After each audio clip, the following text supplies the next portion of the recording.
Iniciaremos agora então com o segundo painel de nosso evento, segundo painel desse dia, que trata do controle de emissões gasosas e aproveitamento energético do biogás em éteres. Convido então agora ao palco, pedindo uma calorosa salva de palmas ao nosso moderador deste painel, Charles Carneiro.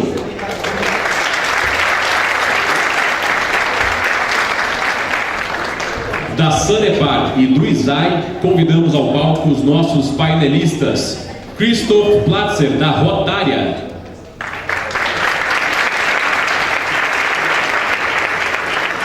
E convidamos também Emanuel Brandt, da Universidade Federal de Juiz de Fora.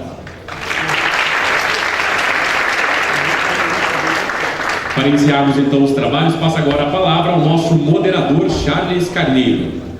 A gente tem um tema aqui bastante instigante, né? Que é a gente vai discutir um pouquinho sobre biogás.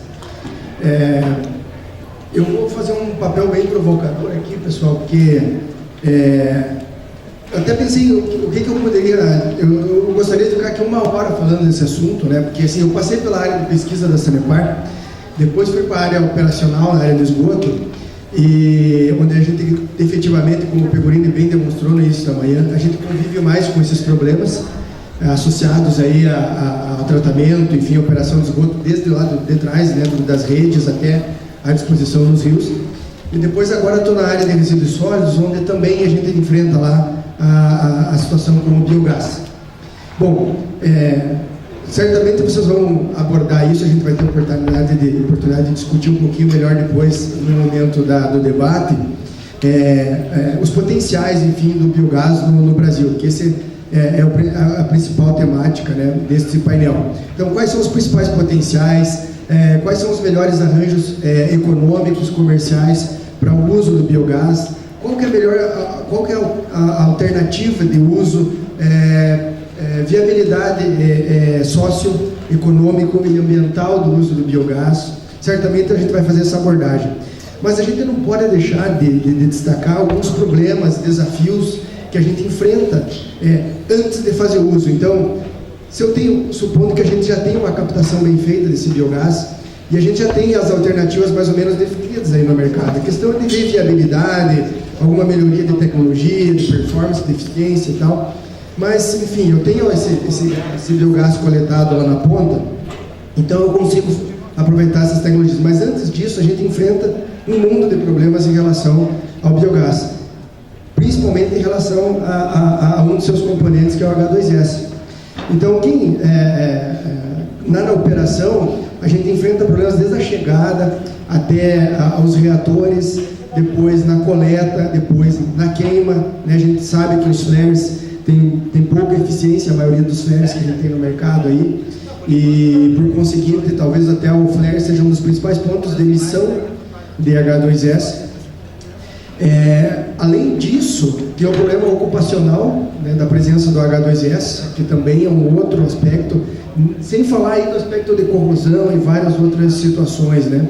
A população também acaba, por vezes, sendo afetada pela emissão do H2S, que é de difícil controle, um gás com uma percepção muito baixa, né, a ponto de meio ppb já ser percebível pelos 4 milhões de sensores que a gente tem no nariz. Então, isso faz com que o manejo, em geral, do biogás não se restrinja ao uso do metano, mas muito mais do que isso. Ele vai muito além das fronteiras, né, dos muros das estações de tratamento de esgoto. Então, é essa a provocação, enfim, a condução que eu acho que a gente não pode se furtar depois no debate, além de falar também dos potenciais. Então, essa abertura que eu gostaria de fazer, já de imediato, para a gente não perder tempo, passar a palavra para os nossos apresentadores aqui. A gente vai agora palestrar sobre o aproveitamento térmico elétrico ou veicular, ver um pouco quais são os critérios para viabilidade econômica, como é que a gente pode comparar isso, mas eu vou justamente falar um pouco também desse caminho até chegar aí. Eu sou da Rotária do Brasil e essa palestra foi preparada junto com a Carolina Cabral.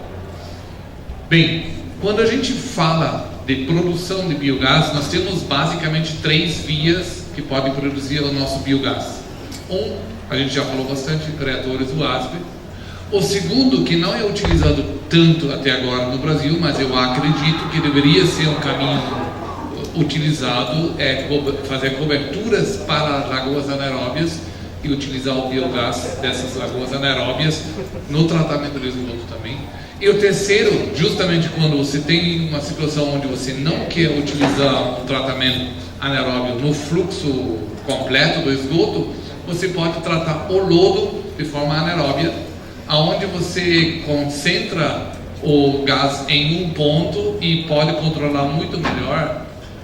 Nesse ponto aqui, você controla muito melhor a questão de odores. Então é uma questão de decisão, mas eu queria frisar que nós estamos no tratamento de esgoto. E justamente por isso eu vejo que somente o tratamento anaeróbio muitas vezes não atende às exigências que nós temos hoje ambientalmente para o lançamento de efluentes. Então eu acredito que sempre se precisa uma etapa aeróbia no tratamento anaeróbio de esgoto. Aqui estamos na Sanepar, estamos naquela empresa que quando eu ainda estava na Alemanha, para mim realmente era aquela empresa top de linha por utilizar o HALF em todos os lados, o tratamento em todos os lados. Na Alemanha nós não temos reatores anaeróbios e eu vejo que nesse clima quente que nós temos na América Latina ou em muitos países do Sul, realmente deveria ser uma etapa anterior no tratamento. Mas, você mencionou isso já, e muitas vezes quando a gente trabalha com comunidades ou também com SAMAIs, eles dizem, não, anaeróbio não quero. Eu estou sentindo essa onda, digamos, na Sanepar. O que faz isso? Isso faz que hoje está se lançando muitas estações no mercado, onde você faz um puro tratamento aeróbio.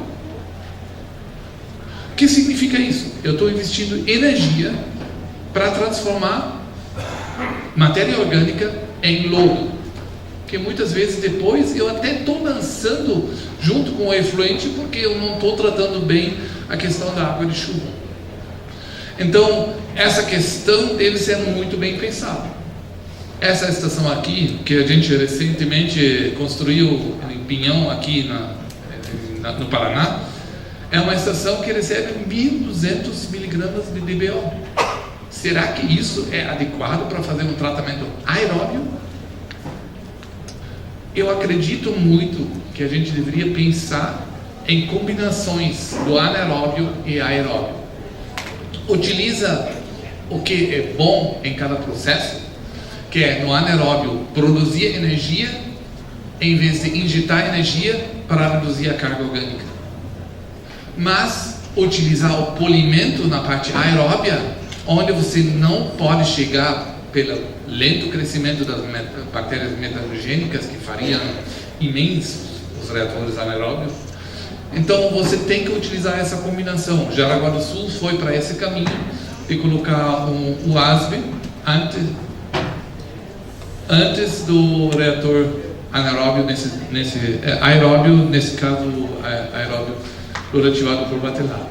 Bem, custos, tem que ter viabilidade. E aí a coisa está muito clara. Nós fizemos em detalhe, e vocês podem ver aqui, publicado no Ministério das Cidades, dentro do projeto ProBiogás, que foi um projeto do Ministério das Cidades junto com a cooperação alemã. Nós fizemos um detalhado trabalho comparando vários sistemas, e eu peguei aqui o sistema UASB sem uso de biogás, mas com um lodo ativado convencional, comparando com o lodo ativado aeração prolongada, que é basicamente o que muitas vezes está sendo feito agora nos casos que você não quer o anaeróbio. Ele é 35% mais econômico do que isso em life cycle costs, ou seja, valor presente, OPEX e CAPEX, tudo em conjunto. Então, nós não podemos nos deixar o luxo, num mundo onde nós precisamos universalizar o tratamento de esgoto, agora partir para uma solução só porque nós não sabíamos como fazer estanque tratamento anaeróbio. Isso você vai abordar um pouco, então eu vou pular essa parte.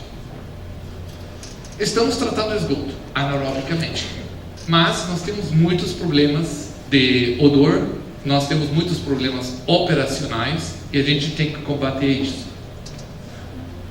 Um caminho é realmente hoje, com as tecnologias que nós temos, fazer reatores estanques. Na época, estávamos tratando água ou esgoto. Então, tratando o esgoto, eu não estava preocupado com o ar. Hoje eu sei que eu devo estar preocupado com o ar também pela rejeição social, pelo odor. Então, pelo menos devo coletar bem e queimar esse gás. Na queima, eu já estou oxidando o H2S e com isso eu não tenho este problema. Mas tem outros aspectos mais. Eu posso utilizar isso para gerar energia e cada vez, por sorte, eu digo como sanitarista, a energia é mais cara, então fica mais viável fazer o uso do biogás. E eu tenho também aspectos climáticos. Então, quem não preencheu o questionamento antes aqui, tem pelo menos um que você pode colocar lá no N-Habitat, naquela que foi colocada. Então, essa questão de gases de efeito estufa é cada vez mais importante. O Carlos mostrou isso na palestra dele e nós temos que nos preocupar com essa parte, não só com o tratamento da água. Essa questão, e aí vem agora, por que fazer o uso do biogás? Porque o uso do biogás faz que eu estou começando a tratar o meu biogás como combustível. Eu não quero um carro que está vazando o meu combustível, porque eu vou ter que, além do problema ambiental, eu vou ter que abastecer sempre o carro. Então, eu tenho um efeito adicional ao uso, que é o controle de vazamentos e, com isso, a redução do odor. Uma planta típica que gera biogás pode se utilizar para calor, pode se utilizar para gerar energia elétrica, ou pode se tratar mais ainda e utilizar para veículos ou até injetar o gás na rede de gás natural. Eu quero entrar um pouco nessas questões, porque quem não trabalhou ainda com biogás, muitas vezes diz, que bom, você está numa rede aí gerando biogás. Então, pode gerar energia com isso? Sim, pode, mas tem que, dependendo do caso, você tem que tratar. E para fazer só um aquecimento, não precisa tanto tratamento. Precisa também tratamento, mas não tanto. E para fazer uma aplicação em veículos, por exemplo, você tem que ter um tratamento muito sofisticado. Então, depende muito do que você quer, aonde você quer chegar. Então, depende muito de quanto você tem que investir para chegar naquela qualidade de gás. Ok, como devo fazer então o tratamento? Eu quero dar uns exemplos para os diversos tecnologias que a gente precisa. Aqui nós temos novamente a situação. Eu estou gerando gás, que normalmente sai entre 60% a 80% de metano, e para muitos usos eu posso utilizar ele assim como está. Eu só devo remover o H2S e eu devo remover a umidade. Aí eu posso já utilizar na cogeração, na combustão, ou também no uso diretamente. Mas se eu quero ir a usos mais especializados, eu devo remover o CO2. A remoção do CO2 é um processo custoso. Então, eu devo pensar muito bem se eu quero fazer um uso veicular ou uso industrial ou injetar numa rede de gás natural. Eu devo ter muito claro por que vale isso a pena para mim, nesse caso. Então, vamos nos concentrar na pergunta: como removemos essas substâncias aqui? E começamos com o mais simples: remover a umidade. O gás sai basicamente saturado em água com 25 a 35 graus do reator. Com isso, esse gás ele tem uma habilidade muito forte de ter dentro dele a água. Esfriando esse gás, ele perde essa capacidade eu recebo por condensação um gás que já é muito mais seco, e quando eu esquento ele novamente, ele está completamente seco. Umidade junto com a H2S me faz corrosão, por isso eu devo eliminar a umidade, e muitas vezes ele me faz direto um problema também. É nada mais que colocar um refrigerador de biogás e ter depois uma possibilidade de condensação. Agora, eliminando o H2S, isso já é um pouquinho mais complicado. Eu devo fazer isso por questão que o H2S, sendo oxidado, ele é ácido sulfúrico, H2SO4. Então, o problema grave disso é um ácido me vai destruir o motor rapidamente, e também todas as tubulações. Então eu devo eliminar ele.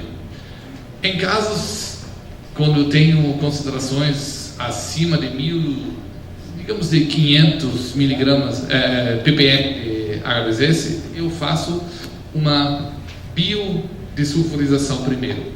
Por que isso? Porque não me custa muito fazer isso. Eu não vou entrar em detalhes, mas tem formas de fazer isso dentro do reservatório, como também construir tanques para uma biopercolação para eliminar o H2S.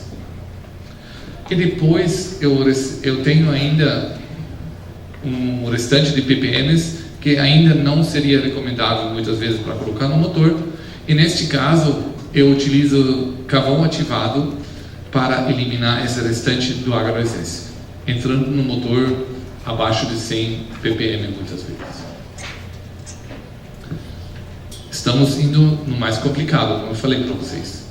Agora queremos remover o gás carbônico. Se a gente quer remover o gás carbônico, eu tenho uma série de possibilidades de fazer isso. Uma seria por membranas, é uma tecnologia bastante utilizada, e a outra por lavagem com água à supressão, outra tecnologia bastante utilizada, ou uma absorção física química com solventes orgânicos. Essas são basicamente as 3 mais utilizadas tecnologias. Todas elas não são baratas e somente valem a pena se eu tenho um uso muito nobre para esse gás, eu tenho um preço muito alto que se paga para isso, ou eu tenho uma quantidade de gás extremamente grande. O que eu faço então com esse gás já tratado por várias vias? O mais simples é o uso térmico. Eu posso injetar numa caldeira de biogás. Essa caldeira, ela aguenta uma umidade relativa de 60%, até 60%. Ela aguenta um metano que só tem em torno de 50% de situação com metano, e eu posso também ter compostos sulfurosos ainda. Isso me faz que esse uso de biogás ele é relativamente barato, e a eficiência de conversão do biogás para energia térmica é alta, mais que 90%. Então é interessante.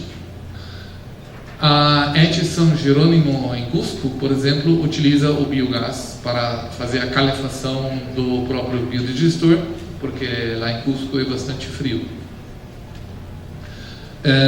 Mas eu vejo mais interessante nessas situações no Brasil, no uso aonde eu utilizo esse calor para secagem de lodo, por exemplo. Essa foto da Albrecht, da ET Montes Claros, é uma ET da Copasa em Minas Gerais, aonde se utiliza diretamente, eu acredito que vai ser abordado em outra parte da palestra, se utiliza essa secagem de lodo para ter um lodo que realmente se pode utilizar totalmente higienizado. Aqui na Sanepar foi desenvolvido o processo Steel, que é muito interessante para pequeno e médio porte. Está sendo, neste momento agora, elaborado o uso realmente em escala real, onde você combina tanto o solar como o biogás para um piso radiante que você pode trabalhar com a higienização ou também com a secagem do lodo. Outra possibilidade que se utiliza bastante na Alemanha, que eu vejo um campo muito grande aqui no Brasil, seria a secagem do lodo, utilizando tanto o sistema solar junto com a energia térmica do biogás que talvez saia do motor. E aí, entrando na questão do motor, esse é meu pessoal favorito. Nós temos na Alemanha mais que 900 estações que utilizam o biogás dentro de motores elétricos para gerar energia para o tratamento, e temos uma cobertura de uns 60% mais ou menos da energia própria, autoproduzida.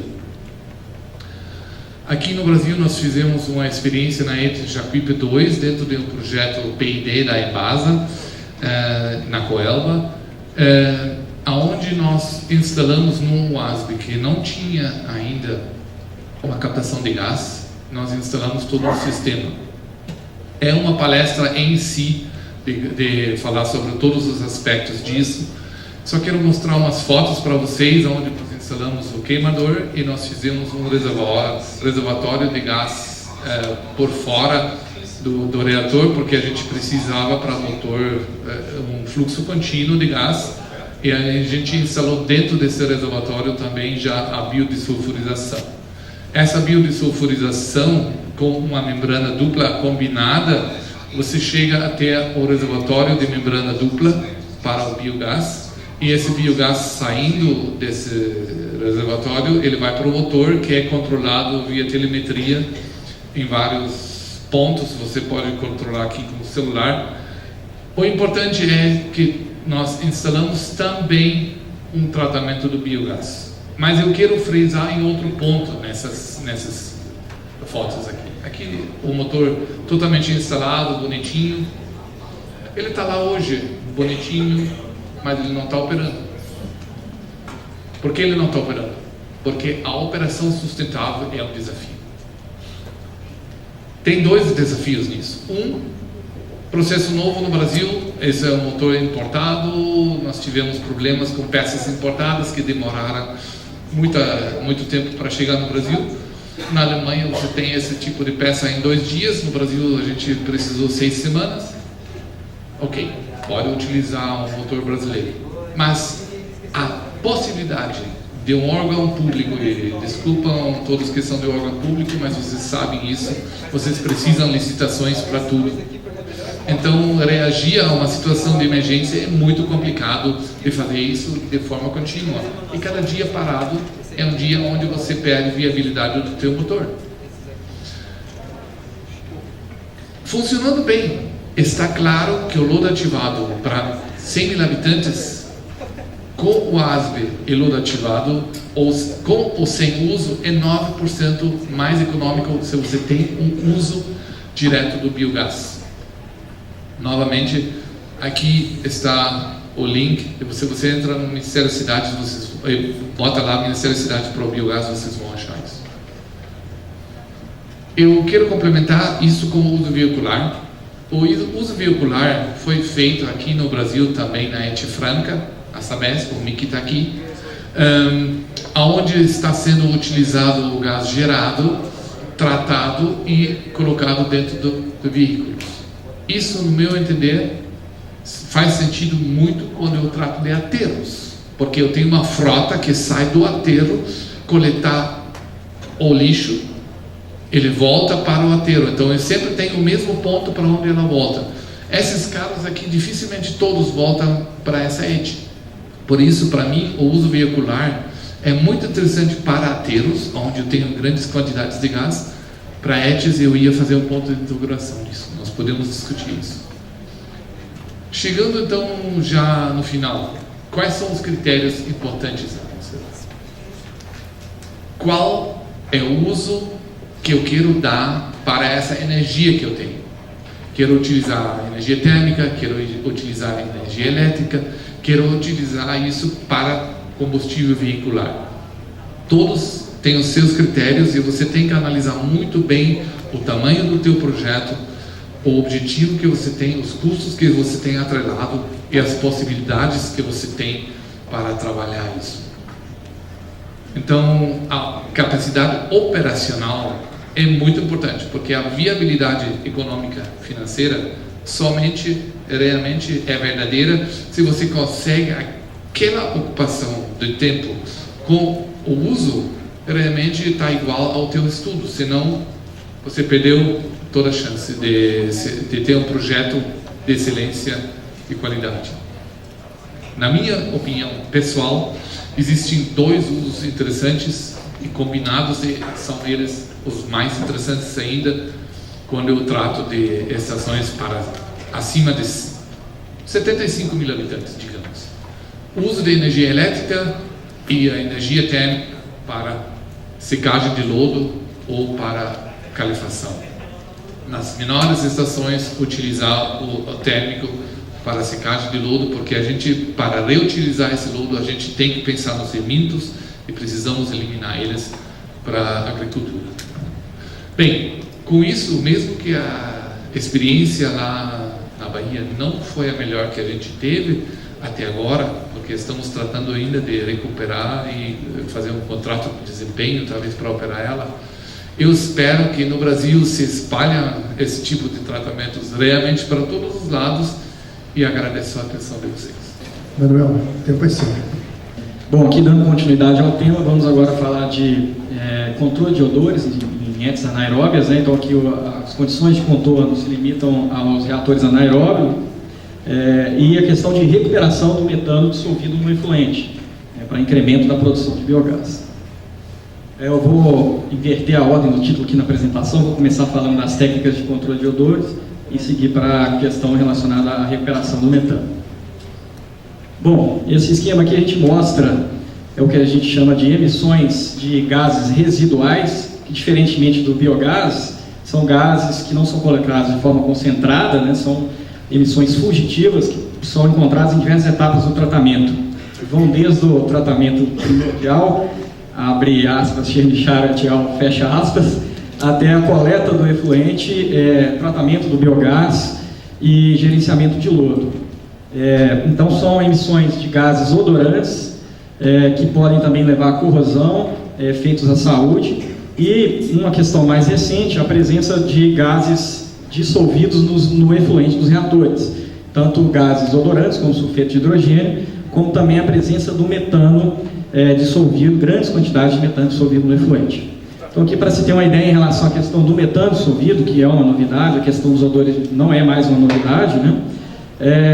Para se ter uma ideia, tem-se da ordem de 8 a 25 miligramas por litro de metano dissolvido em efluentes de reatores do ASGA, o que corresponde aí a uma emissão de quase 50 quilos de CO2 equivalente por habitante por ano.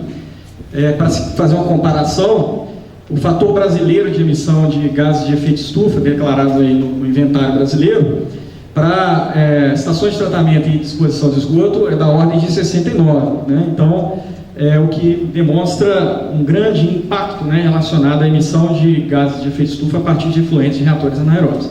Mas para tranquilizar um pouco, né, essa emissão aqui de 69, ela representa 1/5 do setor de saneamento.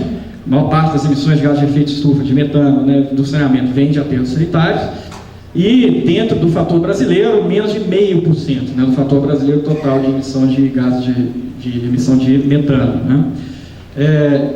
De todo esse metano produzido nos reatores anaeróbios, cerca de 30% a 40% vai ser perdido nessa forma dissolvida, que representa aí uma perda de mais ou menos 5 kWh por habitante por ano, né, versus aí o valor que o Carlos apresentou, né, de 15 kWh por habitante ano, produzido normalmente na situação ideal, né, a partir do biogás coletado nos reatores.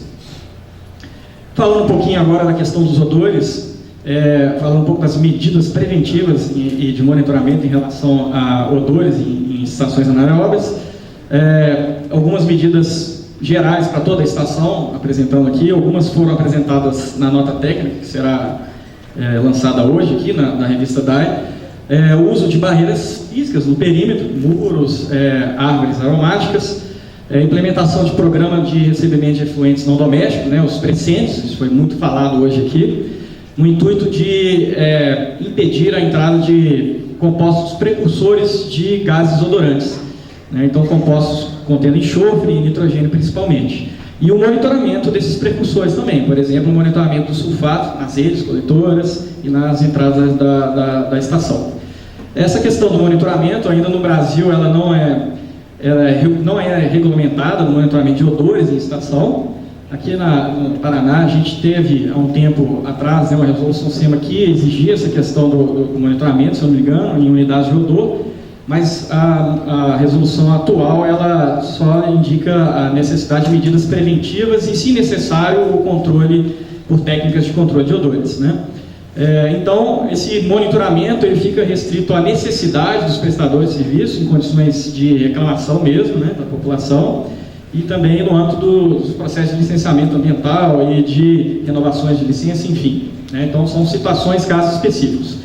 Então, a gente pode fazer um monitoramento direto dos compostos odorantes, como, por exemplo, nesse Jerome, que é equipamento que monitora a concentração de H2S, monitoramento indireto a partir de nariz eletrônico, que monitora a questão do odor completa, né, de vários compostos somados, ou monitoramento através de júri, né, de pessoas, o júri olfatométrico.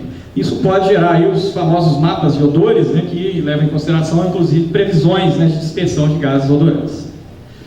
No tratamento preliminar, agora entrando mais a fundo na estação, deve-se priorizar o regime hidráulico laminar, mas a gente pode tirar proveito também de escoamento em regime turbulento, em regiões confinadas, onde pode-se fazer a captação e exaustão dos gases em locais específicos. Também existe uma prática comum em relação ao controle de odores, a mitigação, prevenção, né, da emissão de odores, principalmente nas redes elevatórias e tratamento preliminar, que é a adição de químicos, né? Então aqui existe um artigo aqui que a gente faz, inclusive, algumas sugestões em relação às doses, né, que são aplicadas. É claro que essas doses devem ser afinadas em campo, né, em caso a caso, mas só para mostrar, né, é possível se fazer reações de oxidação utilizando oxidantes fósforos, como peróxido de hidrogênio, cloro, permanganato. A Sabesp e a Sanepar têm várias experiências, né, em relação à utilização desses químicos na rede, né? Da onde eu venho também, lá de Juiz de Fora, né, a cidade da facada, a própria Cesama, que é a operadora local, tem aqui a experiência na utilização de peróxido de hidrogênio. Bom, pode também se utilizar de alcalinizantes para que faça o aumento do pH e a ionização, solubilização do sulfeto e evitar a emissão de sulfeto gasoso, né?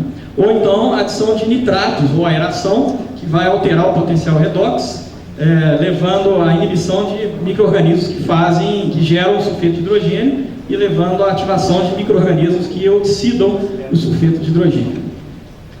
Outra prática muito importante em relação ao controle de odores é a inclusão em projetos de dispositivos para remoção de escuma e também a prática de retirada de escuma, principalmente no interior dos separadores trifásicos. Mas é um pouco estranho isso, né? Qual é a relação entre, né, a emissão de odores e o separador trifásico?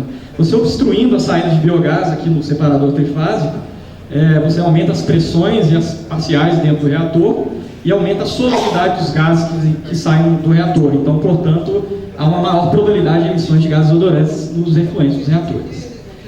Também a questão de testes de estanqueidade nos gases, nas câmaras de biogás, nos decantadores, né? E um manejo adequado dessas tampas, né, para evitar a emissão de gases a partir da cobertura. Aqui uma situação, um tratamento preliminar muito comum, né, a questão da emanação de odores, né, onde a gente pode fazer uma cobertura parcial do tratamento, por cobertura dos canais, e para manter as pressões negativas dentro do canal, né, e evitar o escape de gás através das coberturas, principalmente em regiões onde a gente tem grandes aberturas, né, próximas ao gradeamento, a instalação de cortinas de PVC que vão diminuir a seção de entrada de ar e vão garantir uma pressão negativa melhor no canal, evitando essa emissão de gases odorantes através das frestas. Aqui mostrando uma situação um pouco mais complexa, onde a gente tem a cobertura de todo, né, o tratamento preliminar, mas nesse caso é um prédio, né, uma estrutura muito maior, há uma geração muito maior de gases para tratamento e, consequentemente, um custo muito maior envolvido nessa situação. Aqui mostrando algumas imagens de coberturas de canais, com acesso dos operadores, né, coberturas em arco, coberturas localizadas em regiões onde já se conhece, né, onde se tem a turbulência e maior probabilidade de emanação de odores. E em reatores UASB, né, uma atenção especial às ao sistema de distribuição de esgoto, na cobertura do reator, fechamento com tampas que permitam acesso do operador para a limpeza dos dispositivos de alimentação dos reatores e a exaustão dos decantadores. No caso da exaustão dos decantadores, uma atenção especial à localização dos captadores de exaustão, que devem ser posicionados mais próximos possíveis ao nível d'água, em função do sulfeto de hidrogênio ser um gás e outros compostos odorantes serem gases que têm densidade relativa ao ar maior, serem mais densos que o ar, né? Então eles se acumulam na fração próxima ao nível d'água, e isso também evita a corrosão, né, da estrutura, uma vez que o fluxo de ar vai vir de cima para baixo, né? Então evita a corrosão da acumulação de ácido, né, na laje de cobertura dos reatores. Aqui mostrando já uma questão de manejo de odores nos efluentes tratados dos reatores. São câmaras dimensionadas para prover uma queda hidráulica do efluente e, consequentemente, uma agitação e emanação desses gases odorantes. Podem ser uma câmara com queda livre ou preenchida com material suporte para facilitar, né, o contato entre o ar e o efluente contendo os gases dissolvidos. E aqui mostrando alguns parâmetros operacionais. Essas câmaras, esses dados acho que vão ser disponibilizados, né, e podem ter acesso a esses valores aqui. Bom, em relação ao tratamento desses gases, então, uma vez enclausurados, exauridos nas fontes geradoras, né, esses gases devem ser submetidos a tratamento. Então, existem várias opções. Eu trouxe aqui as 3 principais opções utilizadas para tratamento de odores, né, que são os biofiltros, sistemas biológicos, os lavadores de gases, né, são sistemas químicos, e a absorção em carvão ativado granular. Aqui é uma comparação econômica, né, desses 3 tipos de sistema, em custo a valor presente em milhões de euros, por uma estação há 20 anos, né, o valor aqui, para um sistema de tratamento de 50 mil metros cúbicos por hora, que equivale a uma estação aí de... É difícil falar isso, porque depende da região onde está fazendo, né, a captação dos gases odorantes, mas poderia chutar aí uma estação de grande porte, né, tratando 600 litros por segundo de esgoto, né, um sistema atenderia talvez, né? Então, aqui mostrando que, de fato, os biofiltros, né, em termos de CAPEX, OPEX, né, há 20 anos, que eles são vantajosos, né, em relação às demais técnicas. São bastante simples de operar, a construção também é muito simples, como vou mostrar aqui. Então, os biofiltros são sistemas em que o ar ele é insuflado através de um leito filtrante, e nesse leito filtrante ele é umidificado e permite o crescimento de micro-organismos oxidadores de enxofre, de sulfeto. Então aqui eu sou alguns parâmetros operacionais desses biofiltros aqui, mas eu gostaria de destacar os tempos de detenção do gás dentro desses biofiltros para remoção de odores, que variam aí em segundos, né? Então, quando for mostrar um outro tipo de biofiltros, a gente vai comparar esses valores aqui. Aqui mostrando a questão dos materiais de cimento, são amplamente acessíveis, né? São compostos por fração orgânica, aí, contendo turfa, substratos de compostagem e uma fração sintética também, com materiais amplamente acessíveis, né? É uma mistura desses materiais que vai permitir, juntamente com a umidade, o crescimento desses micro-organismos que fazem a oxidação do sulfeto de hidrogênio e de outros gases odorantes. Bom, então aqui a gente fecha a questão do gerenciamento dos odores e vamos partir para a questão do gerenciamento do metano dissolvido nos efluentes dos reatores UAV. Então, quando a gente vai falar em metano dissolvido em reatores UAV, né, a gente tem que tratar então de uma unidade de desgaseificação, uma ideia semelhante àquela caixa de dissipação que eu mostrei para o sulfeto de hidrogênio. Esses gases que saem dessa unidade de desgaseificação, contendo, né, o metano anteriormente dissolvido do efluente, o que se faz a pergunta é para onde levar esses gases, né? Uma vez recuperado esse metano, ele é suficiente para garantir uma mistura com biogás e ao atendimento dos requisitos de recuperação energética, por exemplo, né, o Cristo apresentou os padrões, as concentrações necessárias, né, de metano para diferentes tecnologias, né, de aproveitamento do biogás. Então é suficiente essa concentração? Se não, né, então eu devo submeter esse gás a um tratamento, porque senão eu vou tirar um gás que está dissolvido e vou lançar no ar, né, e vou emitir gás de efeito estufa. Então a intenção não é essa. Então aqui, antes de começar a falar propriamente das tecnologias e das diferentes cenários onde a gente recupera energia ou trata esse gás, né, falar um pouquinho sobre os fundamentos da desorção de gases, né, que é os fundamentos dessas unidades aí de remoção de metano e também de remoção de sulfeto de hidrogênio. Então, a lei de Henry, né, ela diz que um sistema em equilíbrio, a concentração de um gás dissolvido pode ser estimada a partir da pressão parcial do gás e da constante de Henry, né? Então, C aqui, né? Não estou conseguindo apontar aqui, mas o C seria a concentração. Agora sim. Então, o C seria aqui a concentração do metano, né? Ela é proporcional à pressão parcial do metano na fração gasosa. Então, a concentração dissolvida é proporcional à pressão parcial no gás. E a pressão parcial, por sua vez, é proporcional à fração molar ou concentração volumétrica, né, do metano na fração gasosa e a pressão total do sistema. Então é o que mostra esse gráfico aqui, que quanto menor a concentração de metano na fração gasosa, menor a concentração de metano dissolvido. E a constante R ela é variável em função da temperatura. Quanto maior a temperatura, menor as concentrações de gases dissolvidos. Então, tirando uma lição, né, dessa questão da lei de M, né, o que a gente tem na prática em unidades de desorção é uma situação em que a gente não tem um equilíbrio termodinâmico, né? Então a gente vai ter uma concentração maior de metano no efluente e um gás, né, com menor concentração de metano. Então, consequentemente, há uma transferência de massa, né, do metano da fração líquida para a fração gasosa. Então, nesse sentido, na prática, né, uma desorção de gases, considerando aí a lei de Young e as questões de dinâmica aqui, pode ser alcançada a partir da diminuição da fração molar do metano no gás em contato com o líquido. Então, consequentemente, né, poderia ser a introdução de um ar atmosférico sem metano, né, então tem fração molar zero, né, ou através da diminuição da pressão total em sistemas operados a vácuo, por exemplo, né. Então, essa situação de transferência de massa, ela é estudada a partir de uma teoria conhecida aí como teoria dos dois filmes, em que a transferência de massa, né, do gás através do meio líquido para o meio gasoso, ela ocorre por difusão e há uma resistência a essa transferência de massa, tanto na interface líquida quanto na interface gasosa. Para o caso de gases pouco solúveis em água, como é o caso do metano, essa resistência à transferência ocorre na fração líquida. Então, isso quer dizer que em sistemas de desorção de gases, promover uma turbulência suficiente na fração líquida para vencer essa resistência à transferência de massa. Em contrapartida, gases pouco solúveis, como muito solúveis, como o caso do sulfeto de hidrogênio, a situação inversa. Deve promover uma turbulência suficiente na fração gasosa para que eu consiga vencer essa resistência. Então, uma questão bastante importante em relação a essas unidades de desorção é essa conhecida razão de vazão de gás e vazão de líquido, ou seja, gás utilizado para desorção, né, esse gás de arraste, e vazão de líquido que seria o efluente contendo metano.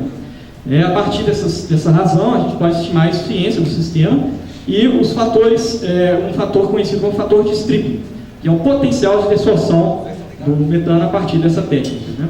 Então, esse fator pode ser determinado a partir da relação vazão gás e líquido e da constante N, e no caso de metano, nas concentrações na temperatura de 20 graus da ordem de 28, o que me daria, para garantir um S de 1, que é a eficiência total de remoção de metano do efluente, me daria uma razão QG, que é da ordem de 0,03, né, bastante baixa, ou seja, eu preciso uma razão de gás para líquido bastante baixa. Mas na prática, o que se adota são valores de S superior a 3, que vão me dar razões para o metano de 0,1. Então, ou seja, eu tenho que aplicar razões superiores a 0,1 para garantir uma eficiência próxima a 100% aqui na remoção do metano. O que acontece é que quanto mais eu aproximo do valor teórico, eu caio a eficiência, eu diminuo essa relação dessa eficiência de desorção, mas em contrapartida, como eu aplico uma razão gás líquido menor, eu obtenho um gás de arraste, né, um gás de desorção com maiores concentrações de metano. Então, o que isso implica na prática? Aqui só mostrando, né, as unidades de desorção, são semelhantes àquelas que eu apresentei por causa do sulfeto, podem ser de queda livre ou com material de enchimento, e aqui alguns parâmetros operacionais, assim como eu apresentei para o caso do sulfeto. Bom, e o que implica essa questão relacionada ao fator de Strickland, né, e a questão da eficiência e das concentrações dos gases que saem da unidade de desorção.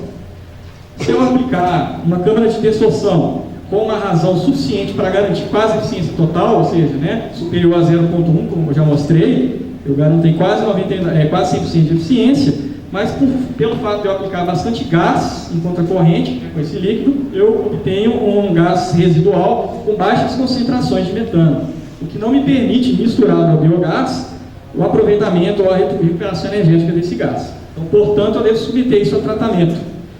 Submetendo esse gás em tratamento, eu reduzo as emissões de gases de efeito estufa. Então, comparando aquele valor inicial que eu apresentei, da ordem de 50 kg de CO2 equivalente por habitante ano, cai para 3,7 kg de CO2 equivalente ano. Bom, então essa situação provavelmente seria mais aplicável a estações de pequeno porte que não há perspectiva de recuperação energética, de uso energético do biogás. Nesse caso aqui, alguns parâmetros operacionais para o tratamento desse metano, a partir de biofiltros. Então, comparado aos biofiltros de sulfeto, então aqui são os parâmetros que eu já tinha apresentado para os biofiltros de sulfeto, os biofiltros de metano têm tempos de detenção de gás muito superiores, então são unidades muito maiores do que as unidades destinadas ao abatimento de iodores. Bom, por outro lado, considerando aquela a questão do fator de stripping, se eu aplicar fator de stripping próximo ao valor teórico, então a eficiência cai nas unidades, mas por outro lado, como eu estou usando uma fração gasosa em menor vazão, eu obtenho um gás com maiores concentrações de metano. Então, nesse caso, misturado ao biogás, eu consigo obter concentrações de metano que são possíveis de serem utilizadas em alguns sistemas de aproveitamento energético do biogás. Então, com esse processo, eu consigo recuperar aqui da ordem de 25%, incrementar em cerca de 25% a produção de biogás, mesmo com essas baixas eficiências de dessolução aqui. É claro que, como aqui eu tenho eficiência de 60%, então eu vou aumentar as emissões de gases de efeito estufa, saindo aqui de 3,7 para 9,9, mas ainda dentro, ainda muito inferior àquele valor apresentado no início da minha apresentação aqui. Então, talvez esse fluxograma aqui seria mais aplicável a estações de grande porte, onde há a perspectiva de utilização de sistemas para recuperação energética do biogás. Aqui mostrando, já terminando a apresentação, outros sistemas para recuperação do metano dissolvido. São sistemas que ainda estão em desenvolvimento, é uma tecnologia em desenvolvimento, que é a questão da utilização das membranas de fibra oca, onde são aplicadas variáveis razões QG, QL. As eficiências também são variáveis e podem incrementar a geração de energia a partir do biogás em até 40%. A principal desvantagem do uso de membranas é em relação à necessidade de filtrar o efluente para evitar a comatação das membranas. E como pode se observar aqui, é uma filtração bastante restrita. E tecnologias que fazem a utilização de vácuo, como eu disse. Então, apresentando aqui o dimmer, que é um sistema onde o efluente ele sobe um tubo concêntrico aqui, aplicado um vácuo, e os gases são dissolvidos para o sistema de recuperação de metano, e o efluente sai livre de gases dissolvidos. Bom, então com isso eu fecho a apresentação. Muito esclarecedoras e principalmente também dentro do tempo. Obrigado, pessoal. De fato, apresentações muito interessantes, Chris e trouxeram esse mix aí de pesquisa junto com a aplicação, junto já, isso de fato que a gente está precisando, Antes de passar já o tempo para as perguntas, que a gente está bem tranquilo para fazer um bom debate, eu queria dizer o seguinte, que é inegável que a gente enfrente muitos problemas em relação à gestão do biogás hoje. A gente tem problema, até o uso do próprio, da decisão do sistema anaeróbio, por exemplo.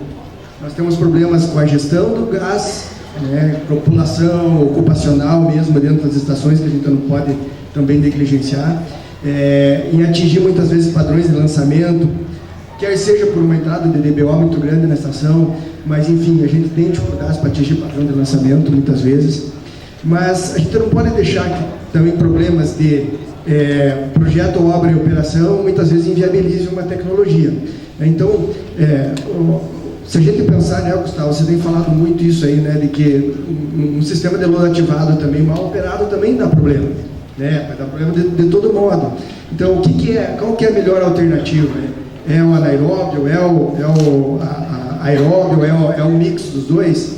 Acho que a gente tem que analisar muito a vocação, a situação, quais são as características efetivas daquele sistema que vão levar, que vão nortear a escolha de uma ou duas tecnologias. A gente não tem uma tecnologia definida. A gente pode ter diferentes opiniões técnicas também. Não tem uma só. Então, fora as paixões de cada um, acho que a gente tem que buscar discutir sobre o aspecto técnico, e a gente não pode deixar nunca aqui, principalmente no Brasil, o aspecto financeiro de lado, Então a gente tem que fazer um debate técnico cada vez maior, de a gente poder comparar essas questões de CAPEX, de OPEX e esses problemas, essas questões todas inerentes que envolvem a definição por um ou outro tipo de sistema. O biogás está aqui, o painel é esse, é o mote hoje da discussão, e assim, é um combustível, está aí cada vez mais sendo utilizado. Nós temos aqui a CS Bioenergia, que é a maior estação que utiliza resíduos do processo de tratamento de esgoto para geração de energia da América Latina, que vocês vão ter a oportunidade, alguns, de conhecer, se não todos agora, na próxima sexta-feira depois, mas é uma das grandes iniciativas que a gente tem no Brasil hoje, e aí temos que avançar com outras, né? A gente tem um caminhão de alternativas aí para frente, oportunidades para a gente poder fazer uso, né? Então, quem quer ser candidato à primeira pergunta, então aqui está o nosso corpo técnico aqui para responder. Lá, primeiro. Meu nome é Raul, eu sou da Universidade Estadual de Campinas. Eu tinha uma pergunta, várias perguntas, mas eu vou fazer só duas. Primeiro, com respeito à geração de biogás nas estações de tratamento de esgoto, existe essa... mencionaram que estava processo anaeróbio junto com processos de louços ativados. Porém, o processo de louços ativados também já deixa de ser sustentável nessa época. É possível trocar isso por alguma outra tecnologia? E segundo, a codigestão é uma alternativa também dentro das estações de tratamento de esgoto para melhorar a produção de biogás? Porque temos outros resíduos nas estações que não só são o lodo. Tenho mais, mas depois. Bem, vamos lá. Primeiro, o lodo ativado é adequado depois do ASB ou depois do tratamento anaeróbio? É uma discussão muito larga, como o Charles falou também, isso depende muito de gostos também. Vou te falar do meu gosto. A minha opinião muitas vezes você tem uma saída de sólidos em alguns momentos no ASB. Então, eu pessoalmente não gosto muito de colocar isso no filtro percolador. Sobretudo, tem outro aspecto mais, que é justamente o aspecto que você falou, que no filtro percolador eu estou fazendo um stripping do H2S e no lodo ativado eu estou injetando dentro do efluente e fazendo aí um biofiltro natural basicamente dentro do lodo ativado. Então eu estou diminuindo a possibilidade de cheiro. Sobre essa questão da codigestão, a codigestão somente pode acontecer se eu estou utilizando digestores, porque eu não posso sujar o meu esgoto com mais carga orgânica só para depois eliminar ele de novo. Então, na Alemanha, sim, se utiliza bastante em digestores, a capacidade do digestor, colocando outras substâncias que têm um grande valor calorífico para gerar mais energia. E você chega a estações que tem mais que 100% de energia, ou pode ser também interessante, voltando à palestra que nós tivemos hoje de manhã, utilizar o lodo de fossas diretamente também para o tratamento anaeróbio. Aí eu posso até coletar lodo mais fresco e jogar no digestor. São algumas ideias assim, só para dar algum food for thought para você. Boa tarde, Ana Soares, Cranfield University, na United Kingdom. Queria fazer uma pergunta também ao Christoph. Por exemplo, a gente no Reino Unido vemos o tratamento anaeróbio em UASB, ou semelhante, como o nosso futuro. Nós temos muito lodo ativado, temos muito trickling filter, as estações maiores têm muito lodo ativado, que o consumo energético é elevadíssimo. Então estamos a tentar fazer tudo o que pudermos para tentar recuperar energia e não gastar energia. Quando o Christoph estava a dizer que no Brasil está-se a pensar substituir o tratamento anaeróbio por aeróbio como tratamento principal, secundário, queria perceber um bocadinho mais qual é a razão que está por trás disso, porque para nós não faz sentido consumir energia quando se pode recuperar energia. Quais são as principais razões por esta mudança em maneira de pensar? Bem, não é Brasil, é Paraná que eu mencionei, onde tem muita experiência com reatores anaeróbios que foram construídos numa época quando não se pensava sobre a necessidade de proteção ambiental ar, só se pensava muito sobre a proteção ambiental água. Então, o grande benefício da Sanepar é que ela fez num momento muito cedo já um saneamento no Brasil, onde os outros estados nem estavam pensando muito nisso ainda. Então, o que faz isso? Isso faz que você tem uma montoeira de problemas com odores, e o Charles é um testigo, basicamente, com a sua visão sobre o tratamento anaeróbio, uma experiência na pele que faz o cheiro. E realmente o cheiro é desagradável. Então a gente tem que pensar na rejeição da população. Então a aceitação social é um aspecto muito importante.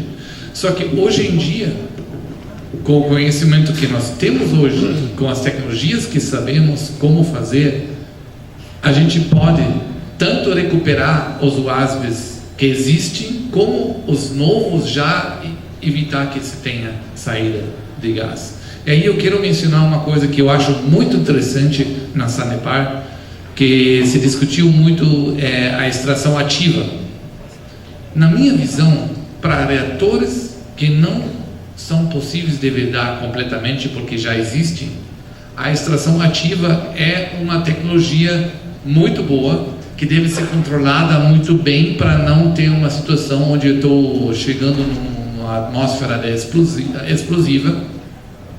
Mas, novamente, com as tecnologias disponíveis, eu posso fazer isso. Então, aí, no meu ver, e quem da Sanepar talvez pode pensar, eu sei que várias situações estão agora querendo ampliar para tratamento aeróbio somente, e deixando de lado o reator UASB que está lá. Eu acho que a combinação dos dois seria o melhor que vocês podem fazer para ter realmente tratamentos sustentáveis. Me permite só uma complementação em relação à tua questão. Não é que a Sanepar hoje tenha definido uma diretriz de partir só para o aeróbio. Hoje o que a gente está se permitindo é também pensar no aeróbio além do anaeróbio, né? Coisa que a gente não fazia no passado. Nós quase que tínhamos uma diretriz de só fazer anaeróbio, né? E assim, nós até hoje também não conseguimos resolver bem a questão do odor e da espuma para retirar. Então, ora, fechamos o reator, mas aí não conseguimos tirar a espuma. Então, essa questão ainda, especialmente nos reatores mais antigos, nós temos essa dificuldade. Então, fez com que, e essa dificuldade de gestão dessas duas coisas fez com que abrissem as portas para novas questões, e, por exemplo, a situação do aeróbio. Mas tem um outro aspecto também muito importante que levou a Sanepar a considerar isso, que é a questão de atingir padrão de lançamento. Então, nós só com sistemas anaeróbios, seguidos ou não de pós-tratamento, muitas vezes tem muita dificuldade. Nós trabalhamos com as estações muito no limite da questão de lançamento. Então, muitas vezes, fácil de sair fora do padrão de lançamento. Coisa que com o aeróbio daria uma maior tranquilidade. Então, são questões que estão sendo discutidas ainda por várias gerências, por várias unidades da Sanepar, mas que a gente também está levando em consideração. Então, não só o aspecto energia, mas também aspecto em relação ambiental e social que a gente também tem que atender. Charles, permite? Só complementando um pouco, eu acho que o fator-chave aí é a questão do atendimento ao padrão, né, da conjugação sistema anaeróbio e aeróbio. Eu acho que essas limitações que são do passado em relação à autocultura de odores, corrosão, né, a gente vê que já existem técnicas que são suficientes para cobrir essa questão, né? Então, acho que talvez a conjugação, né, das duas, sim, em relação ao fator de atendimento a padrão de emissão, e trazendo o benefício da possibilidade de aproveitamento energético do biogás, né, e uma maior sustentabilidade da estação como um todo, né? Eu acho que talvez um meio termo aí, né? Não só aeróbio ou só anaeróbio, mas a conjugação ela traz alguns benefícios que talvez uma alternativa ou outra não teriam. Eu quis justificar o porquê o olhar agora para o aeróbio, né? tem esse aspecto de qualidade do efluente e a questão do gás que, por mais que a gente tenha, você mostrou um rol de tecnologias aqui, tanto para escuma quanto para odor, mas a gente ainda tem muitas dificuldades na operação em fazer com que, porque, como eu disse antes no início, na abertura, a percepção é muito pequena. Então, qualquer cascateamento, qualquer saída fora do rumo ali, a gente já tem a percepção do gás, e aí são os problemas que a gente já conhece. Então, mas, claro, como eu disse também, a gente não pode inviabilizar uma tecnologia por conta de não resolver esses problemas. Sim, tem alternativa para isso. Gostei muito das duas palestras. Eu queria fazer uma pergunta em relação à escuma. O Cristo tocou logo no início da sua apresentação a questão da possibilidade das lagoas, né, cobertas, e você recuperar o biogás das lagoas anaeróbias, que eu acho interessante, né, resgatar um pouco essa tecnologia tão simples. Mas eu queria saber qual que é a sua experiência com o problema da acumulação de escuma nas lagoas, se ocorre, em que intensidade, se ela acaba por bloquear a passagem do gás, se eventualmente tem que fazer uma remoção periódica, se tem alguma dificuldade associada à escuma. E aí, levando o problema da escuma para esse ponto que você tocou depois da extração ativa do biogás, se você não resolver o problema da escuma nos reatores, ainda assim a extração ativa é possível, porque o Manuel mencionou a questão do acúmulo da camada, se aumenta a pressão parcial, muito gás vai escapar dissolvido, e se você não tiver a passagem do gás, eu imagino que a extração ativa talvez seja bastante dificultada. O que você pode comentar, por favor? Bem, sobre escuma em lagoas anaeróbias eu já pensei muito também, mas eu não sei, porque eu nunca abri uma, assim, as lagoas que eu mais conheço é a Lagoa Carapongo em Lima e as lagoas de Santa Cruz de la Sierra na Bolívia, que fizeram bastante de lagoas cobertas, e eu não sei como foi resolvido. Eu acredito que não foi resolvido nada, mas acredito que não é um problema em caso de lagoas anaeróbias, porque a minha superfície é tão grande que eu sempre vou ter aberturas para o escape do gás. Voltando então à tua segunda pergunta, a extração ativa, bem, eu passo a palavra para o Gustavo, porque ali foi na ET em Foz do Iguaçu, foi feita a extração ativa e lá está funcionando bem. Bom, eu ia fazer uma pergunta na sequência, né, professor Carlos, e é raro eu não participar de um debate sobre biogás, então eu ia ter que me manifestar em algum momento, mas esperava agora, né? De qualquer forma, eu particularmente acredito que a extração ativa é uma estratégia muito importante para a gente superar algumas dificuldades de ordem operacional e às vezes de ordem de execução de obra e projeto, propriamente dito. Eu não vejo nenhuma dificuldade, né, em executar a extração ativa, mas como o Christoph colocou com bastante propriedade, isso já foi objeto de algumas discussões, a gente precisa fazer a extração ativa inteligente e salvaguardar a segurança da operação. E para se fazer isso, nós precisamos estabelecer ou atender um conjunto de critérios.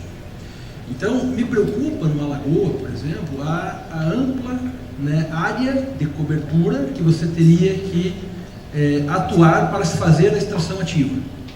E o fato dela não ser completamente enclausurada. Então, é um aspecto importante para se observar, e é um aspecto importante para se observar, inclusive nos projetos de reatores do tipo ASB ou Ralphs, porque uma das práticas, né, de modificação desses reatores atualmente consiste em você, por exemplo, eliminar a configuração clássica do separador trifásico e fazer com que as câmaras fiquem conectadas, auxiliando no processo de recuperação do biogás no meio líquido, por exemplo.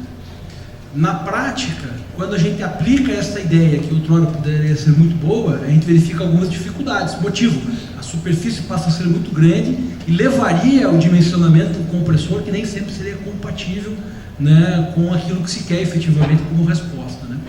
Então, resumidamente, né, a extração ativa é uma técnica importante, a gente tem que atender uma série de requisitos, e um deles é o dimensionamento apropriado em função, né, do volume efetivamente a ser captado e tratado. eu não vejo dificuldade, independente da tecnologia que você tenha para fazer essa extração, né?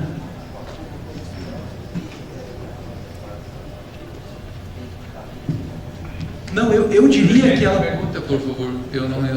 A pergunta é se a escuma atrapalharia a extração ativa. A resposta é sim, quanto mais espuma se tem, mais difícil para se extrair. Por outro lado, né, nós estamos verificando hoje, através de alguns estudos, inclusive aqui na Sanepar, efetivamente quanto que melhora, né, por exemplo, a taxa de recuperação de biogás do meio líquido, utilizando uma extração ativa em função da altura da camada de escuma. Então são dados que nós estamos levantando agora e que foram cuidadosamente mensurados, né, no projeto que o Manuel mencionou há pouco com o Dimmer. Então a gente acredita que existe uma relação clara e que quanto maior em princípio é a camada de escuma, mais difícil é para a gente poder fazer a captação. Pode perguntar, então, se quer perguntar. Porque boa tarde a todos. Meu nome é José Carlos Laurindo, eu sou professor da Universidade Federal do Paraná, do Departamento de Engenharia Mecânica, e a minha preocupação com as estações de tratamento de esgoto, diferente da de vocês, é o que fazer com o metano. Né? Porque como professor de máquinas térmicas, eu sei que elas adoram queimar metano. Tá? Queimar gasolina elas não gostam muito, gostam mais de queimar álcool, queimar metano. Então, a gente fez uma experiência, agora nos últimos 5 anos aí, já estamos com um produto, inclusive, para eliminar apenas o sulfeto de hidrogênio para que as máquinas começassem a trabalhar, porque se a gente não fizer a eliminação desse componente, o biogás, o motor aceita, a gente tem até experiências de tirar aí 140 kVA com máquinas MWM de 6 cilindros, desde que o metano esteja, o teor de metano no biogás esteja acima de 62%, 63%. Abaixo disso, não é que a máquina não trabalhe, ela trabalha. Só que a nossa máquina que a gente usa hoje é um motor que é produzido pela MWM para rodar com um gás natural, com GNV, tá? Com uma relação ar-combustível praticamente constante. Então as válvulas e os dosadores, etc., tudo isso não são dimensionados para a gente trabalhar com gás cuja variação de CO2 é muito grande, tá? E à medida que essa variação de CO2 ocorre, varia a relação ar-combustível e as vazões através dessas válvulas, e aí chega momentos que o motor não consegue fornecer a potência efetiva no eixo que deve fornecer. Então, a minha pergunta é a seguinte: eu vi aqui o Christoph falar da tratamento aeróbio e tratamento anaeróbio, problema energético que existe. Eu acredito que os dois sistemas consomem energia, só que o anaeróbio ele tem um plus de energia que é o metano.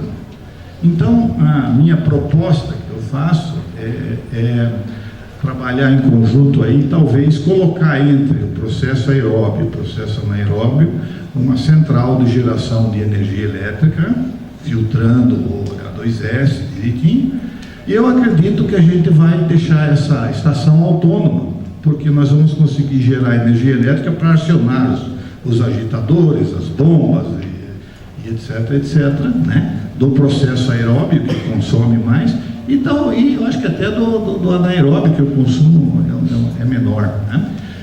A experiência que eu tenho com 2 máquinas, trabalhando já há 3 anos aí, no interior de São Paulo, numa granja de suínos, com 8.000 suínos, né?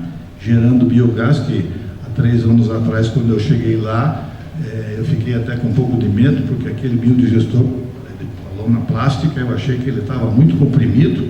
Aí, quando eu fui olhar, eu verifiquei que tudo estava abandonado, o gás era simplesmente jogado fora, nem queimava em flare, nada, e o dono da empresa lá, da granja, preocupado, porque ele tinha comprado o motor e posto o motor para queimar biogás, e fizeram toda a instalação para ele, daí botaram a chave, o motor pegou, funcionou, aquela alegria, solta foguete, Entre 700 horas e 1.200 horas, 1.000 horas de operação dos motores, ele perdia os motores. Tá? Aí eu fui lá, verifiquei a coisa e instalei lá um filtro nosso, que é um filtro pequeno, ele é para uma vazão aí de 60 metros cúbicos horas, com uma perda de carga de no máximo 60 milímetros de coluna d'água nessa vazão. Tá? E esses motores, então, hoje estão trabalhando, e nós já temos motores lá com 12.000 horas de operação. Então, a minha proposta é conversar com o Christopher e aí ver as possibilidades seria de fazer isso. E aproveito a oportunidade, mais uma vez, para agradecer a Sanepar, porque o meu desenvolvimento do filtro de H2S foi feito numa estação de tratamento de esgoto da Sanepar aqui, né? E então eu já estou há 3 anos lá com filtro, medindo eficiência, troca de elemento filtrante, etc, etc. Então, Christopher, eu gostaria de me pôr à disposição e que você me verificasse se o que eu estou propondo tem fundamento, tem viabilidade. Muito obrigado. Olha, normalmente, já de cara, a gente podia dizer 60% de autoconsumo você consegue sem esforços muito grandes se você combina o ASB com o lodo ativado. A gente viu lá na estação Jacuípe que operando bem o ASB e operando bem o lodo ativado, você deveria chegar no 100% sem problema maiores. Ou seja, é possível sim fazer no Brasil estações autossustentáveis em questão de energia. Tá? Isso eu só queria deixar muito claro. Se a gente fala de outros tratamentos, aí já, se você tem uma cogeração, como foi sugerido, realmente você pode superar isso por longe. Se você utiliza filtros percoladores, você pode ter uma energia que você pode, no Brasil, injetar na rede e via net metering, pode pegar em outro lugar e utilizar, por exemplo, para bombeamento. Então, realmente, as tecnologias fazem o que sobra de energia no total, mas autossustentabilidade em ETS é possível sim. Só que a gente não chegou lá ainda. Nós fizemos algumas caracterizações de metano dissolvido, né, ao longo da coluna d'água em um reator anaeróbio. E verificamos que quanto mais profundo se vai, maior é o teor de metano dissolvido.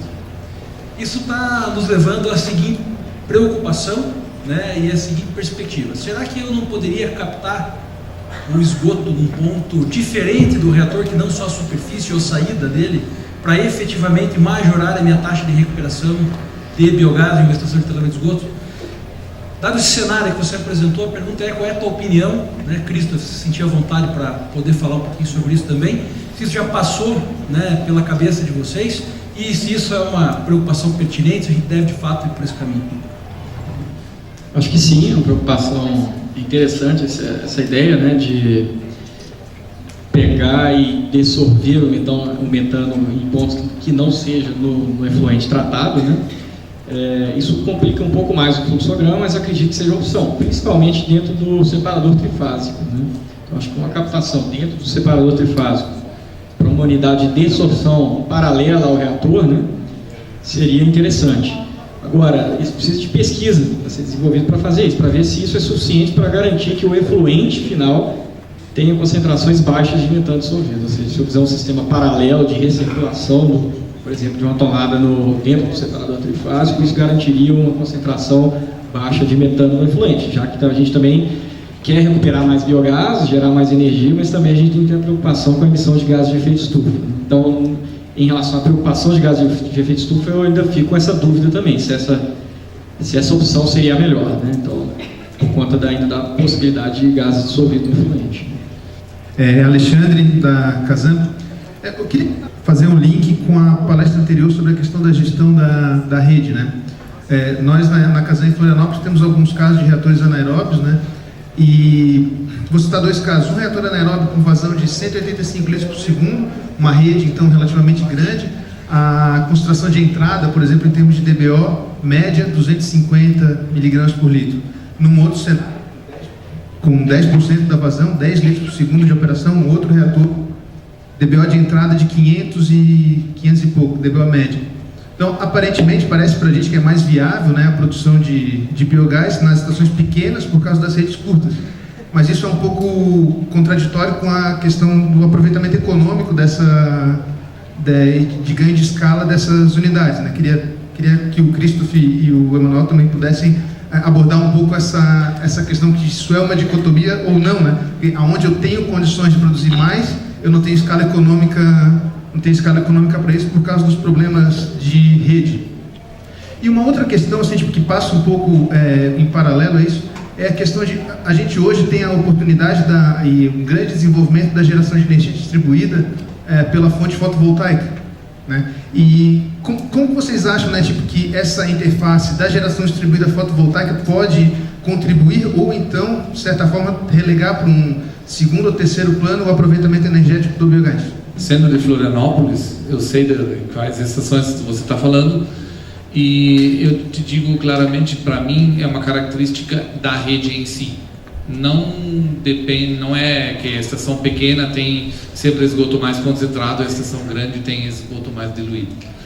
Eu posso dizer que a gente trabalhou no biogás em 10 ETs espalhados no Brasil inteiro, e realmente as concentrações de DBO na entrada eram mais altas do que você mencionou agora da estação grande de vocês. Então, não tem essa relação. Sim, tem uma relação. Se você vai na área rural, você tem menos consumo de esgoto, de água, então mais concentração. Sim, tem. Mas mesmo assim fica ainda inviável em pequena escala utilizar o anaeróbio de uma forma, pelo menos na minha visão, eu sei que o Carlos tem outra visão sobre isso, de utilizar o biogás nessas pequenas, assim, abaixo de 15 mil habitantes eu vejo bastante complicado de fazer um uso. Por isso, abaixo de 15 mil habitantes, eu partiria para uso em wetlands, preferivelmente com wetland francês, mas isso seria completamente outro painel e não vamos entrar nisso. Fotovoltaico, bem-vindo, quanto mais fotovoltaico, melhor. O que eu vejo que não tem uma concorrência, porque cada um em si deve se autofinanciar. Isso é a minha opinião. Então, se o teu biogás não está se autofinanciando, o uso dele, não deves fazer. Se o fotovoltaico não está se autofinanciando, não deves fazer. Então, cada um se gera o seu próprio recurso e pronto. Eu gostaria só de complementar, eu acredito que a questão de aproveitamento energético do biogás, ela deve vir de uma premissa em que se a companhia ela tem a intenção de realmente fazer o aproveitamento do biogás, ela deve investir na questão da rede coletora, né? Eu acho que foi o assunto passado, né, na parte da manhã, e investir para cortar a entrada de água no sistema, porque de fato concentrações, cargas baixas comprometer a produção de biogás ou pode inclusive inviabilizar um sistema de aproveitamento, né? Então é uma premissa, eu acho, né, essa questão do controle da entrada de água na rede para que se faça de fato um bom uso do biogás, né? Oi, meu nome é Silvia, eu sou docente da UFPR também, no curso de Engenharia Ambiental e Sanitária no campus Pontal do Paraná. Minha pergunta é para o Charles. Eu gostaria de saber quais são os projetos que a Sanepar tem para reaproveitamento desse biogás, porque a gente sabe o potencial energético de geração desse biogás, porque tem muitos reatores ALF, né, o ASM, difundidos em todo o estado, e se existe, né, além da inclusão dos processos aeróbios, também a recuperação desse biogás. Tentar ser bem objetivo, porque tem várias coisas acontecendo. Hoje nós temos um centro de tecnologias lá que estuda alternativas, né? Mas objetivamente nós estamos trabalhando mais com aproveitamento térmico e elétrico. Então o elétrico já tem a Hétero Verde desde 2009, lá em Foz do Iguaçu, operando e fazendo a injeção da energia na rede, do excedente. Também nós fizemos já vários estudos nós fizemos um estudo grande na ET Santa Quitéria, que foi secagem e combustão de lodos, e usou efetivamente o biogás já numa escala de 100 kg, era 100 kg hora, né, Gustavo? que era o secador que estava lá. Então, era um piloto, mas foi um piloto por bastante tempo e, enfim, que nos deu subsídio para a gente estar agora com um processo licitatório para colocar na nossa maior estação aqui em Curitiba, que é a Etatubaçu, que trata aí mais de 1.200, 1.300 litros por segundo, chegando a 1.800 aí, já nos próximos meses aí, né? Então o edital está sendo lançado na praça aí. Então uma tecnologia lá que a gente vai, a partir dos pilotos que foram desenvolvidos no passado, a gente vai implementar aí na maior estação de tratamento. E aí tem agora a CSBio também, né, na ET Belém, que faz o tratamento de resíduos da própria estação ET Belém, lá, que é uma estação aeróbica, e faz também o tratamento de resíduos orgânicos, então o mix dos dois para gerar o biogás e fazer o aproveitamento. Hoje, na prática, são essas três situações. Tem também o KfW, né, que é um projeto de melhorias em várias estações, todas prevêem aproveitamento energético do biogás e, consequentemente, redução de gás de efeito estufa.